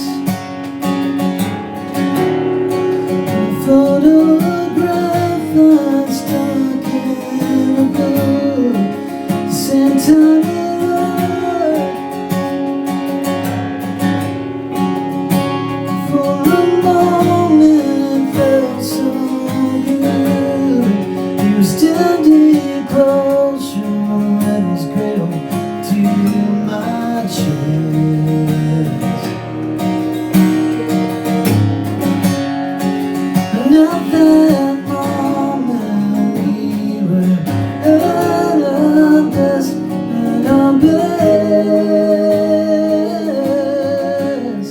We run away home from the show in Monterey, driving south down the breathtaking PCH. We were standing on a rock so tall and picturesque.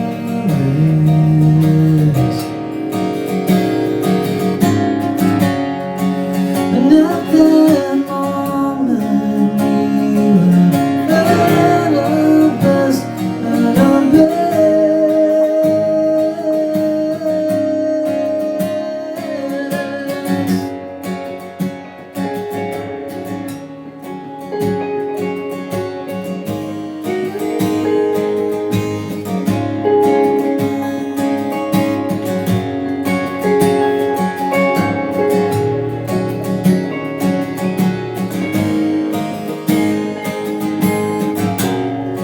I'm standing closer and was cradled to my chest.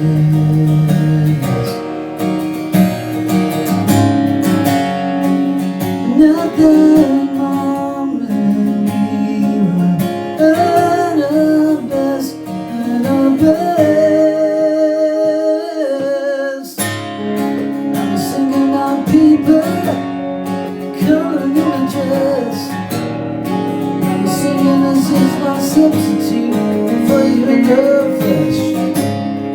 I was singing, baby, as long as these photographs exist, we're in my possession. We'll go on and on, on and on, on and on, on and on, on and on.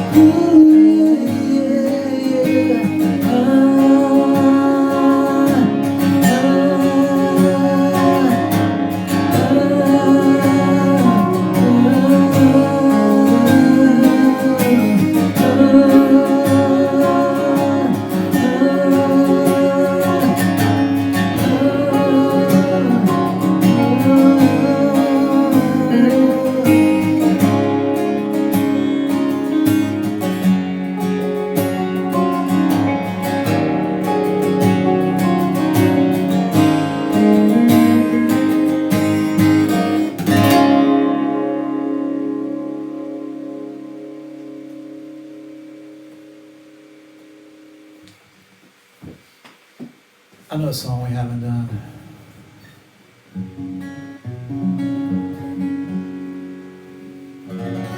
All right.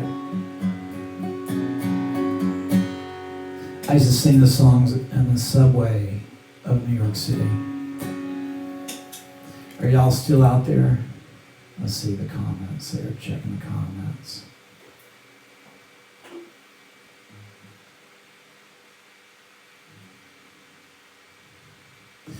Where are you watching from?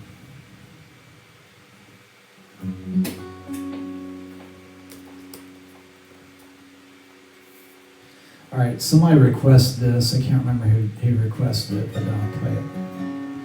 Well, we busted out of class, had to get away from those fools. We learned more from a 3-minute record, babe. I'm messing up. Well, sorry. Yeah, I need a drink. Cheers, everybody. I've got my Sunday night Guinness. Coke, Cola. Yeah. I'm glad that, you know what, I'm glad that the camera angle we worked out on you was right where they could see your guitar, because what you're doing just then, if, you know, a lot of people that do these live webcasts, you can't see the guitar, and it just looks weird. Very true. Yeah.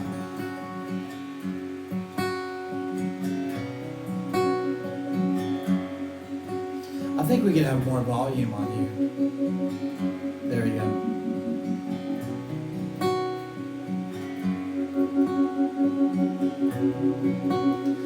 Well, we busted out of class, had to get away from those fools. We learned more from a 3-minute record, babe, than we ever learned in school.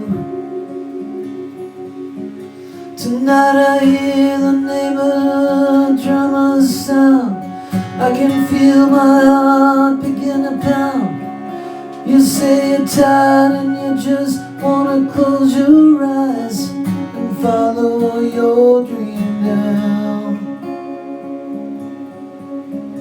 Well, we made a promise, we swore we'd always remember. No retreat, baby, no surrender. But brothers all know when to fight and how to defend. No retreat, baby, no surrender. Well, when our young faces grow sad and old, and hearts of fire grow cold, we swore blood brothers against the wind, and now I'm ready to grow young again. And hear your sister's voice calling us home across the open yards, believing we could cut someplace of our own with these drums and these guitars. Well, we made a promise, we swore we'd always remember. No retreat, baby, no surrender. But brothers all know when to fight and how to defend. No retreat, baby, no surrender.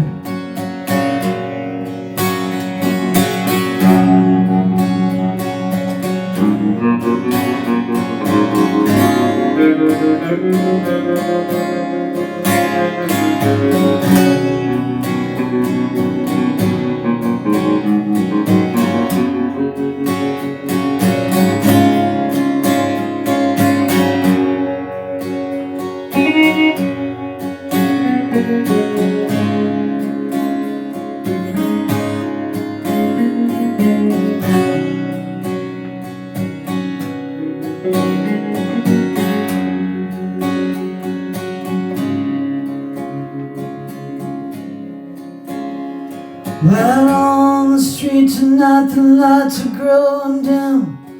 The walls of my room, they're closing in. But it's good to see your smiling face and hear your voice again.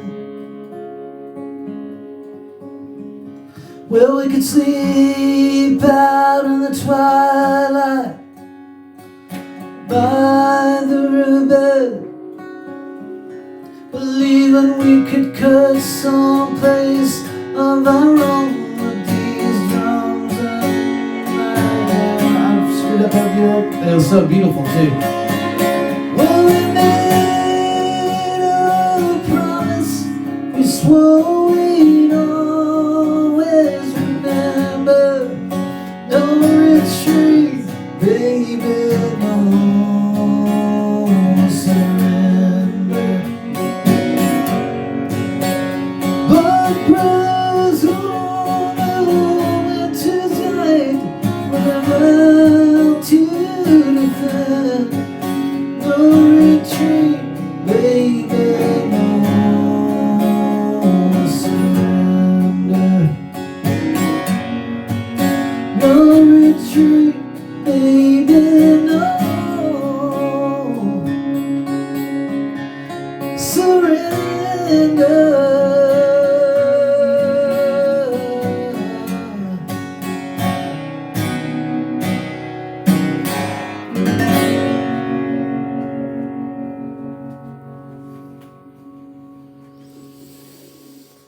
I messed that up pretty good. Sorry, I forgot to turn the delay pedal off when I started the solo, and I was like, where's all these notes coming from?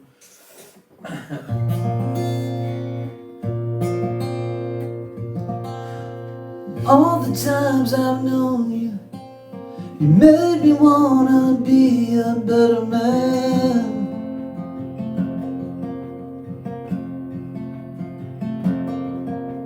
Look into your eyes, the words that pass between us you'd understand.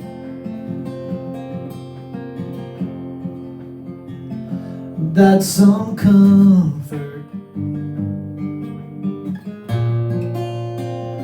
It's what I want.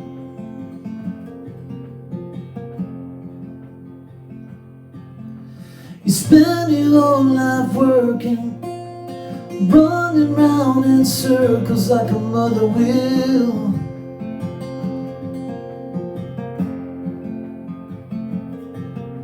You say that when I hold you, it's the only time your soul feels like it's still.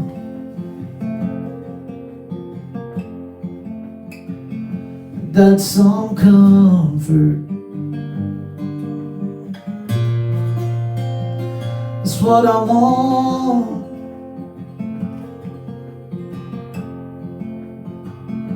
That's some comfort.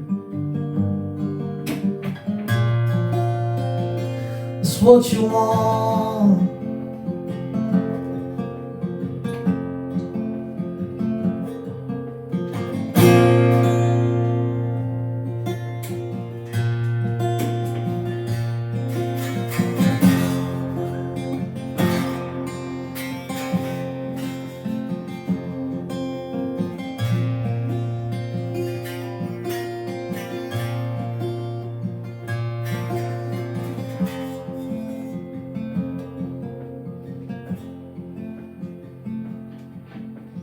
Every day is precious. I can feel the days taking flight.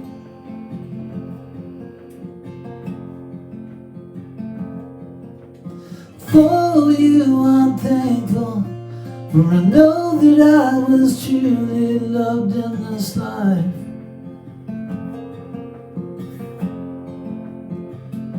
That's some comfort. It's what I want.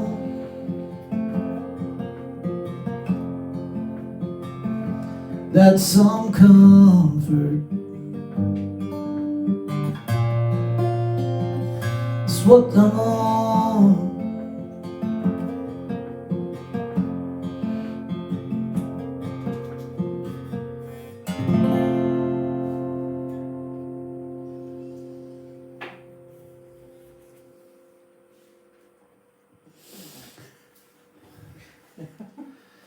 What happened? I don't know, I spent all my time tuning up and getting ready, and just here comes the solo, and I don't know, the guitar just cut out. Did the guitar cut out? Yeah. Okay, so while he's got a little technical difficulty with his guitar while he's getting that set up, I want to play out a song that I want to record for the new record. This is from the last gig. Everybody's been talking about their last gig. This was the last gig I did for this year, before the lockdown. And this is a song that's going to be on the new record. It's called What Happened in Houston. And I wrote it with Kelly Jones, who was on the tour with me, and then Gregor Phillips on guitar. And I've got a little video of it, and I'm gonna, let's see if we can get this technical thing happening here. Bam, bam. It is so weird, man. I gotta figure this thing out. Bam. What happened in Houston didn't stay in Houston, 'cause I'm back in Nashville thinking about you. Every star's a lone star, reminding me where you are. What in the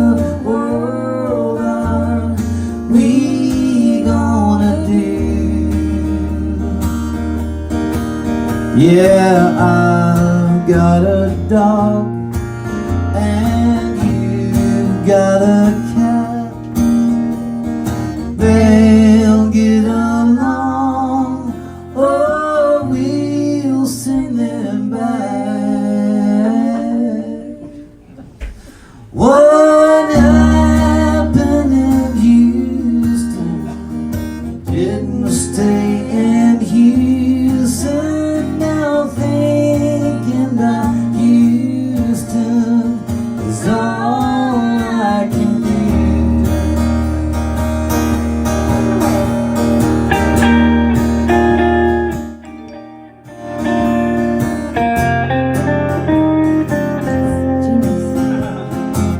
This is Kelly's solo, actually.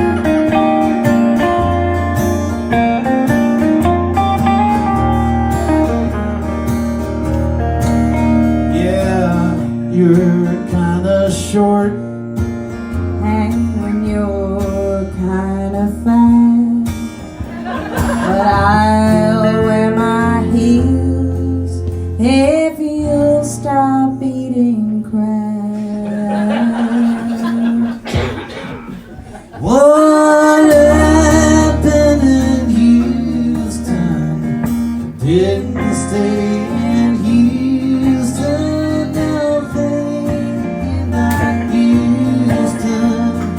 All I can do. Yeah, thinking about Houston is all I can do.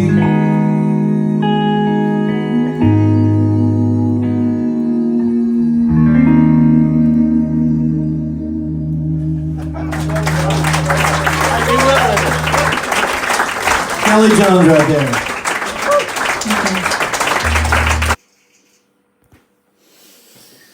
All right, so that's going to be on the new record. And so speaking of the new record, if you want to help push it over the edge on the crowdfunding thing, just go to Indiegogo.com and search Kevin Montgomery Good Thing. So let's see. There we go. Let's do should we do Good Thing? Do you want to do Good Thing? Give it a go. Yeah. The old lyrics.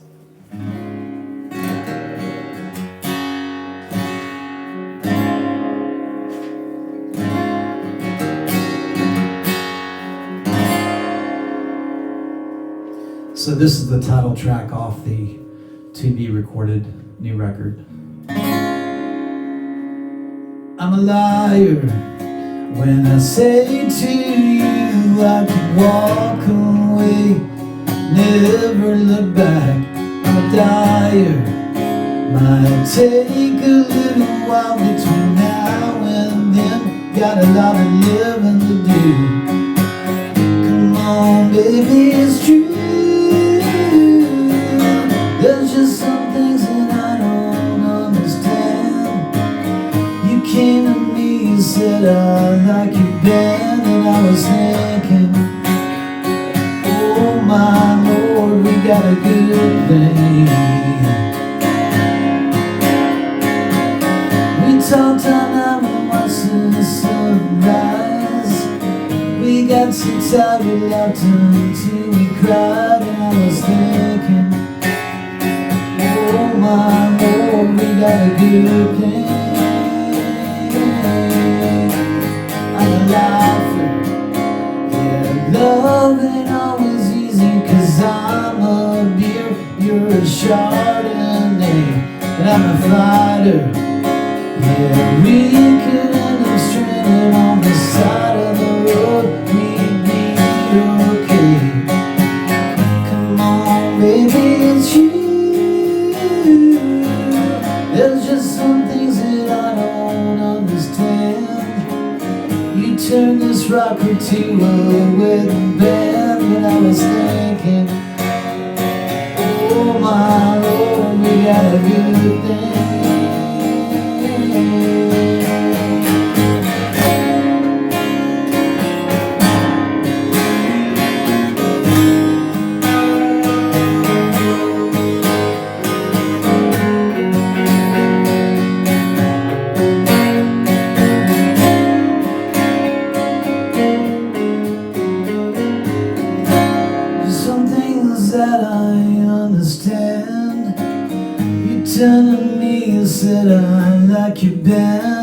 was thinking, oh my Lord, we got a good thing, good thing, good thing, good thing, good thing. Good thing,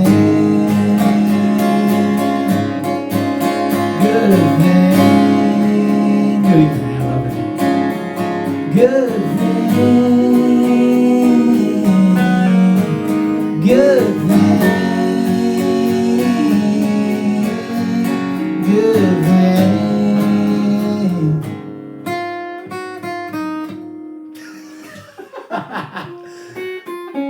Wait, hold on.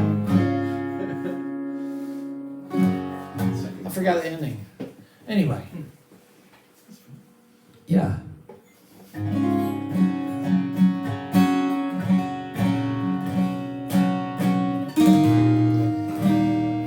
Oh, Jesus Christ.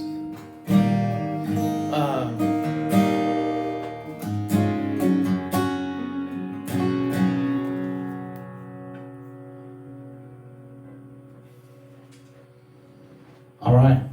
So why don't we play one more tune Okay.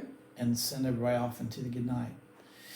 We didn't play Fear Nothing, which I think we should play for Paul Worley, who is hopefully watching from Nashville. He's my mentor and a great feller.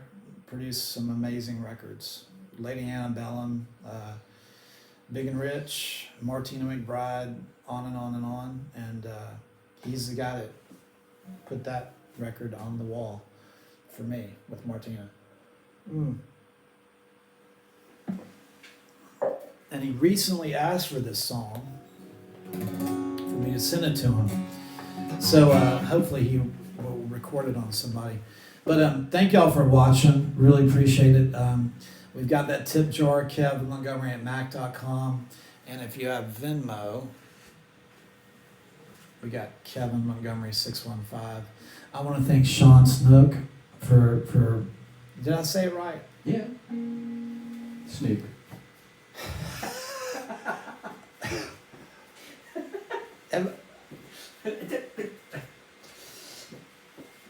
Yeah, Snook. Snook.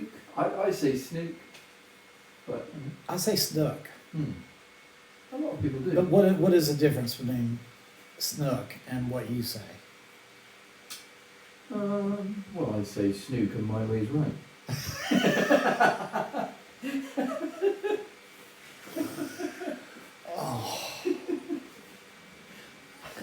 We've had some good times together, haven't we? 3 years. Definitely. It's been some amazing experiences. Been all over. What was the scariest place in America for you? Atlantic City seemed a bit. Yeah. That was a bit scary. Yeah, that's okay. You can say that. Yeah, well, it seemed quite scary. Just just driving. There won't be a big contingent of people out there that go, "How dare you? Very daring. How dare you? Make fun of." Yeah, no. When we just drove in, it just kind of like it seems a bit scary. I don't know why. I don't know what about it. It wasn't like gangs fighting on the street or anything, but it was just it's something. I don't know. What was your favorite place? Too many to say. Like there's so many. Every state has got something amazing that you go, I have never seen that before anywhere else. And most of the towns or cities that we played in had something you go, that's really cool. There's especially the first time I hadn't seen any of that before. There was driving through the desert in Arizona, all the stars, all that stuff. Seeing the difference between the East Coast and West Coast, obviously like the Northeast, like New England, all that sort of area, the sort of difference and the wide openness of going through the Midwest, that kind of stuff, and hearing all the different accents. It was.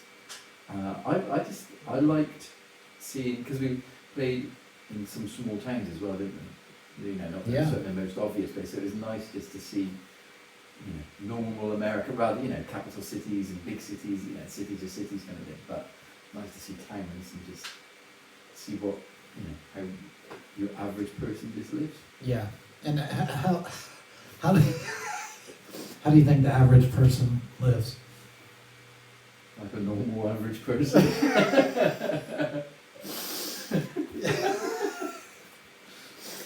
Yeah. Yeah. No, hey, look, we had some great times, and I'm having a good time tonight. I'm having a lovely time. Yeah, and thank you very much for Thank you for coming. asking me. Where are you guys watching from now? So we're gonna play one more song for you. We're gonna play "Fear Nothing" from the first record I ever did.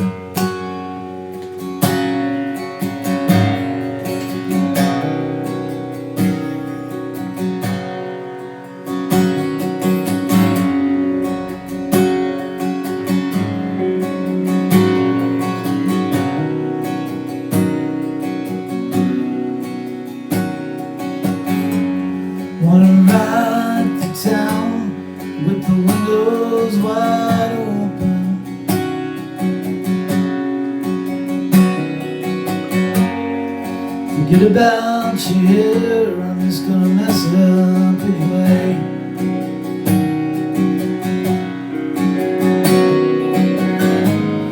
Wanna pull you up close to my side of the truck.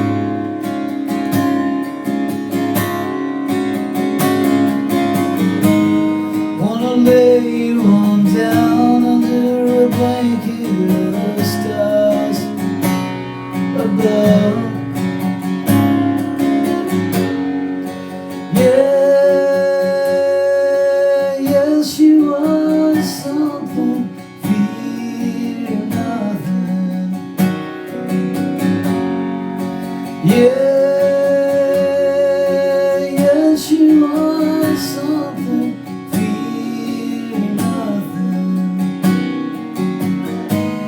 Let's stop here a while. Stolen in time. Think of only tonight. And fear nothing.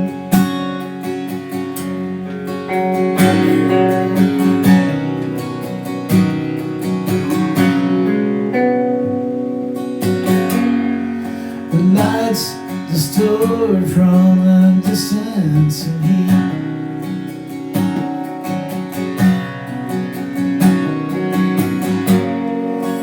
We are let down by the people we believed.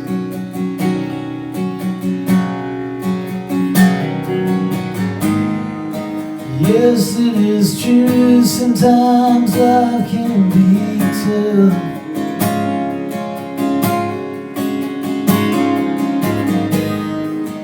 I still believe you can pull me through with your love. Yeah, yes you are something, fear nothing. Yeah,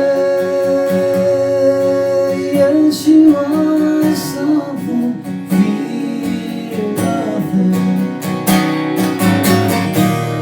Wanna drive you around, wanna stay all night.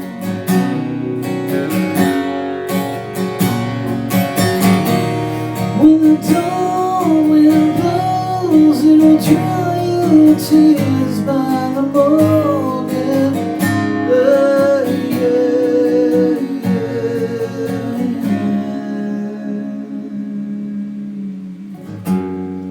The lights of the street grow dim as we speak.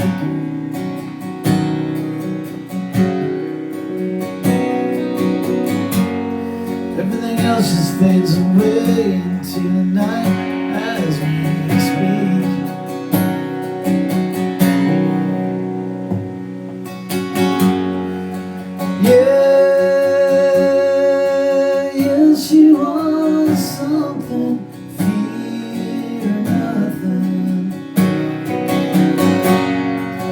Yes, you are something, fear nothing. Yes, you are something, fear nothing. Yes, you are something, fear nothing. Oh, fear nothing.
Hey, thank you guys. Thank y'all for tuning in tonight. Really appreciate Sean. Thank you for coming over. Thank you. Thanks for asking.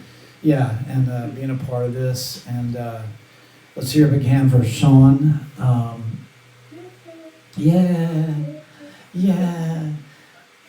You know, yeah. But no, really appreciate y'all tuning in tonight. We're going to be back next week at 8:30 on Sunday. And I'll have a very special guest next week as well. And I want to thank Robert Reynolds for coming on the webcast tonight. And if y'all want to help me make that new record, go to the link, the Good Thing link on Indiegogo. And thank you very much for the tips. I see some tips have come through. I appreciate that. That's really keeping us going through these COVID times, and I'm about sick of all that crap. You know, it's time to get to rocking. You know, it's. But thank y'all very much. The tips have kept me going over the past few weeks. Appreciate it, and this is going to be our tour, you know, for the near future. But again, thank you, Sean Snook, for coming. Appreciate coming and doing this. It's good to see you. Good fun. Yeah, good to see you. Yeah, and I'm gonna get better at this technology that we're doing. It's just there's a learning curve. That's very steep. Yeah, it's literally.